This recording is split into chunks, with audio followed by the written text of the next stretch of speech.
Welcome back to TarHeelIllustrated.com, or if you're watching this on our fast-growing YouTube channel, which, by the way, is getting very close to 13,000 subscribers. So if you're watching this and you're not subscribed, go ahead and hit that subscribe button. But anyway, I'm THI staff writer Brandon P. Joining me tonight from the Smith Center in Chapel Hill, North Carolina, is our very own publisher, Mr. Andrew Jones. And AJ, we just saw North Carolina improve to 13-6 overall and 5-3 in conference play, defeating Boston College 72-64. I'm just going to run through some quick stats and then we'll get right into it. Armando Bacot led the Tar Heels with another monster game, 20 points, 16 rebounds, and 3 assists. We'll talk about that later. RJ Davis also played a big role, had 18 points, including a 4-for-7 performance from behind the arc. Caleb Love has 16 points. And Puff Johnson and DeMarco Dunn chipped in with 3 and 4 points off the bench, respectively. But, AJ, the first thing I want to talk about is down the stretch, BC got the lead to 1 point, and then Caleb Love happened. He exploded. He hit a three-pointer during that stretch, and he capped it off with that big reverse slam. So what did you think about Caleb Love in that stretch? He was sensational. And I asked Hubert the first question at the press conference, and I asked him about that. And sort of the premise of the question was what some of the guys we talked to after the game said, that when the ball goes to the basket for Caleb, it just gives them all extra juice.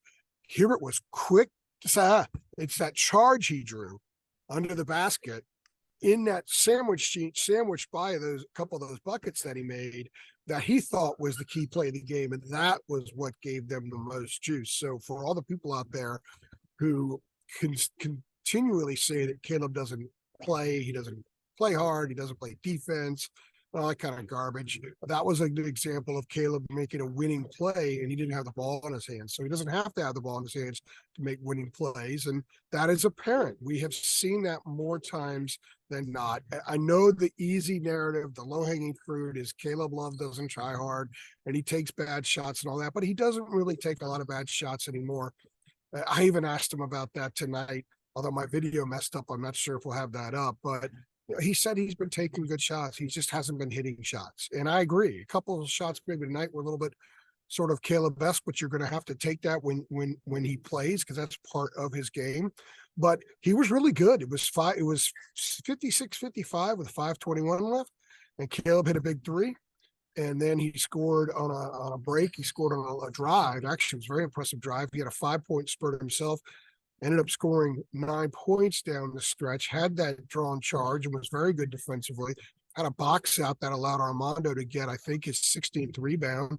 So it was Caleb giving them juice. And I'm telling you, man, if Caleb could get up to the 42% range and just stay there, at least, takes his team to another level. This is a team that potentially could still be what everybody thought in October. But it requires Caleb hitting shots and giving the team so much juice. He's the venom, he's the juice. Two different things that can do the same thing for this club and lift them to a very, very high level. And we saw that in that little sequence. He was struggling before then from the floor, and he's really been struggling mightily. He's been struggling all year, but he's been struggling mightily going back to the Pitt game. Indulge me here with some stats, and I'm hoping I'm getting it right, because I was writing it. I keep track of it. Some guys make fun of me on press row because I'm kind of keeping track of these shooting numbers by Caleb, because they're really astonishing in the bad way. But in the last 6 games now, going back to Pitt, he is 26 for 85 from the floor, which is 30%. And he's now 10 for 47 from 3, which is 21%. So that's not where he needs to be. He needs to make shots. Roy used to say, you got to be tough to make shots. Toughness is hitting big shots. So I don't think Caleb's toughness should be questioned. Anybody who does that isn't really watching. He doesn't play perfect all the time, but man, is he so valuable. And you saw tonight. If they get him to a level where he should be right now, and it's consistently at that level, this team is really, really, really good, Brandon. They really are.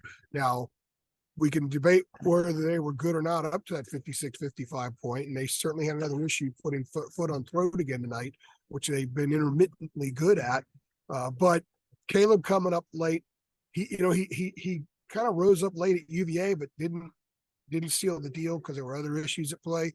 But he did tonight, and I know UVA at home is a different animal than BC at playing them here in this place as opposed to UVA in Charlottesville. But this team needs Caleb to do things like that. They need him to remain confident and totally dialed in and a part of victories. And the fact that we got to talk to him afterward tonight, it's a big deal because we hadn't gotten him for the last 5 games. That means Caleb wasn't producing, but we got him tonight. And if we get him every game moving forward, that means Caleb's playing well. And I guarantee you that means this team is winning games. Yes, for sure. And against Virginia, after the second minute against Virginia, it looked like North Carolina was going to be without its power forward and its center for quite some time after Armando Bacot got injured. But Armando Bacot came back the very next game. And tonight we saw the return of Pete Nance, who got injured during the Pittsburgh game, I believe, came back, hit 2 big threes. So what did you think about Pete Nance's performance tonight? Yeah, he injured his back in the first half at Pitt. He said a guy swatted a ball from him down on the baseline. He kind of quickly lunged after it and felt something. He still played, didn't come out of the game. And then he retweeted about a minute or so into the Wake Forest game and hadn't played. So when I go out for shoot around before the game and warm-ups, and I'm monitoring the players and put stuff out on social media and whatnot. And I get a good feel for things. It's part of my routine. And I've been watching Pete for the last couple of 3 games coming into this one. And it was obvious he wasn't going to play. I mean, he could even bend over, pick up a basketball.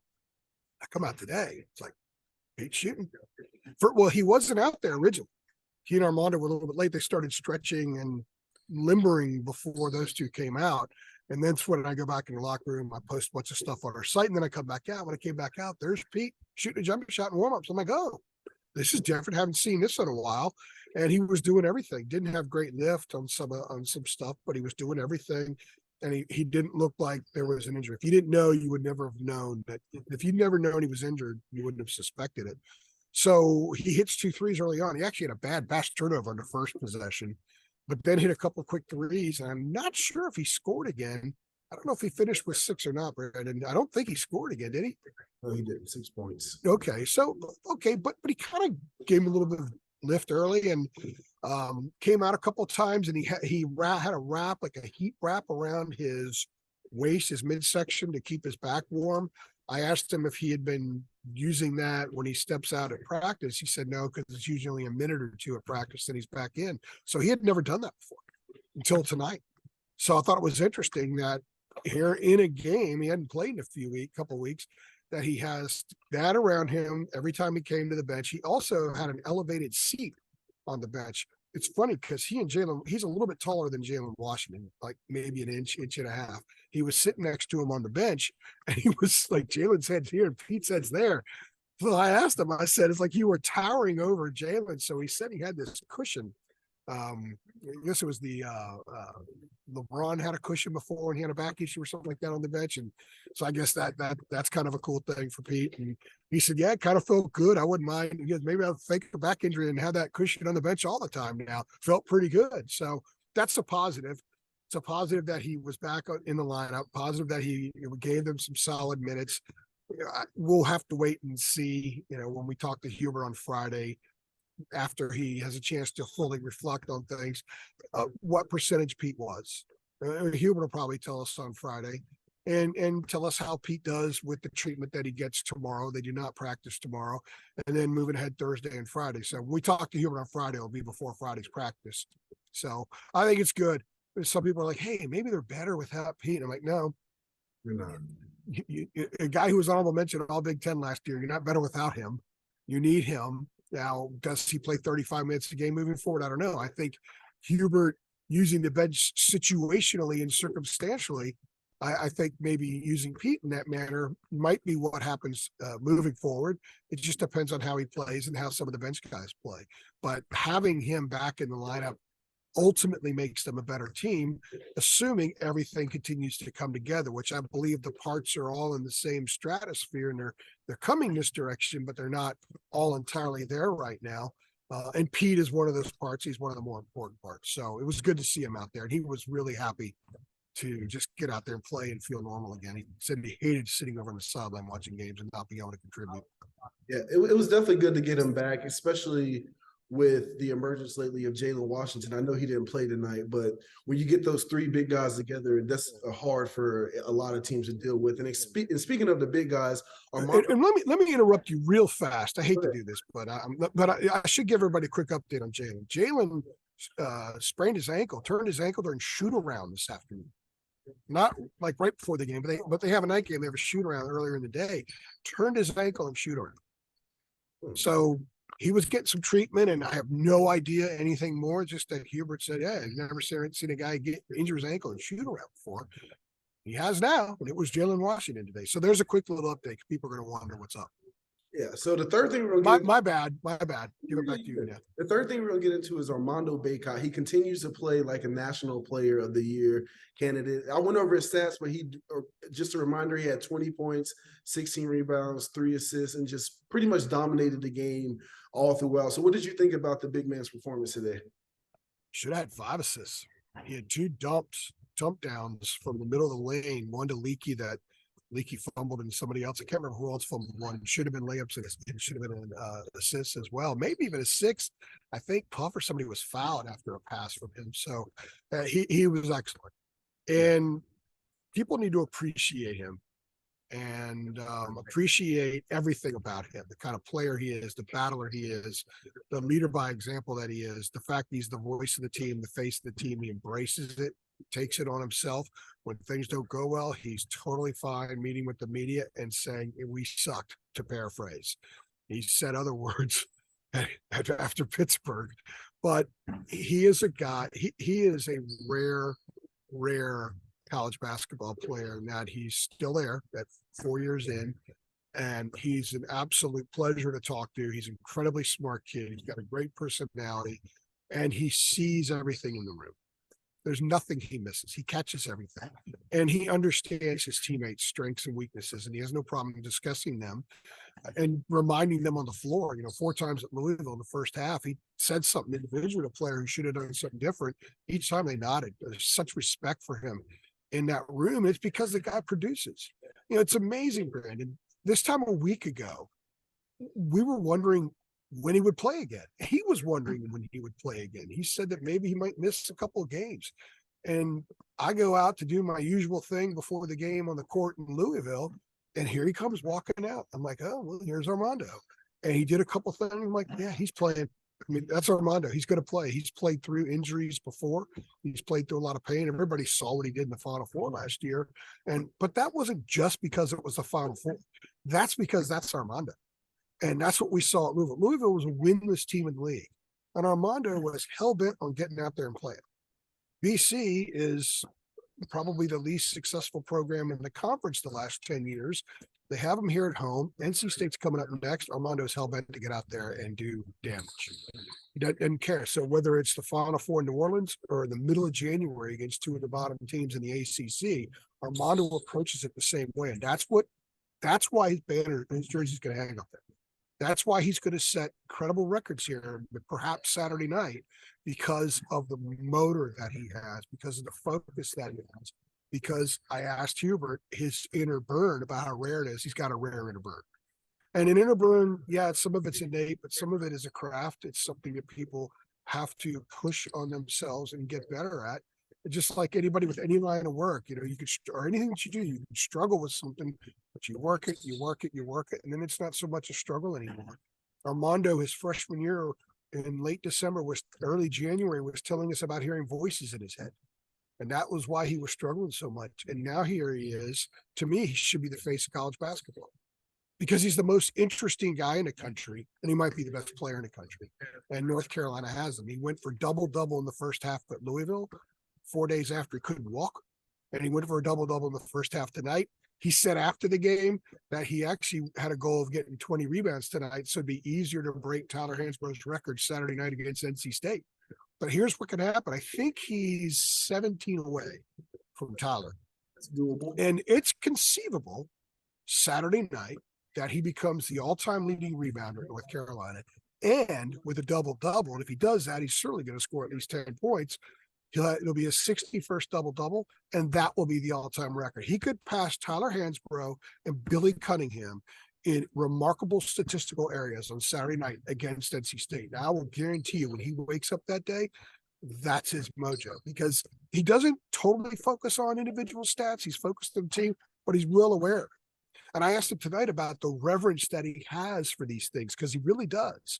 I had a one-on-one interview with him last February, and a lot of what we talked about was all these people he was creeping up on statistically. And he's like, yeah, I know about those guys. And he expressed such reverence for the history of this program and what each name means as a period of time of UNC basketball success.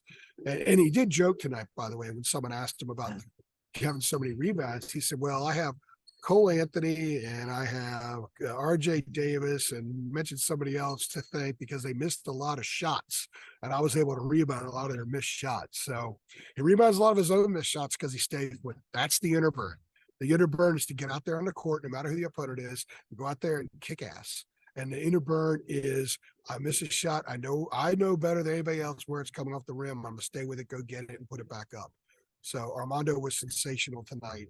Carolina fans should just embrace the next 7, 8, 9 weeks that he has left at North Carolina and recognize that you're watching a guy whose name will be chased by future Tar Heels down the road, because he's going to end up setting a lot of records here.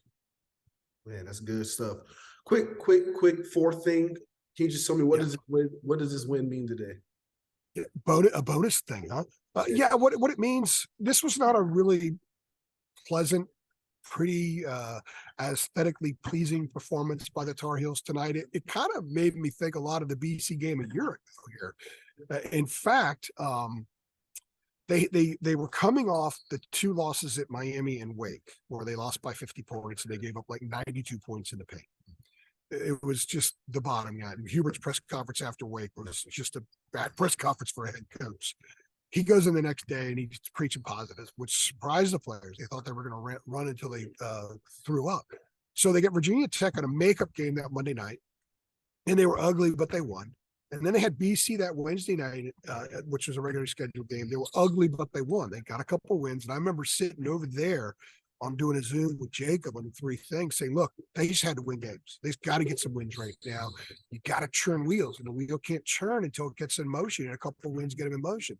Then they had State at home, and they blew the doors off the pack. Now they have State coming in here Saturday.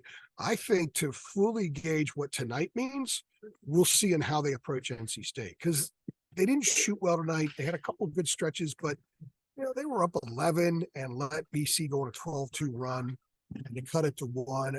There are a lot of things to pick at from this, but I'm going to stay away from a lot of that. And I'm just going to say, okay, I think the value of tonight will connect itself to Saturday, because we'll be, if they do that and play really well Saturday against a very good State team, by the way, won tonight on the road, then we'll be able to look back and just say, okay, this is a team that just kind of played a little bit down to the BC competition. And they turned it on when they had to turn it on, got the W, and then they moved forward, which will give this game minuscule meaning in the big scheme of things to me. That's why I don't have a real long, what does this mean tonight? Because I think what does it mean really we'll see on Saturday.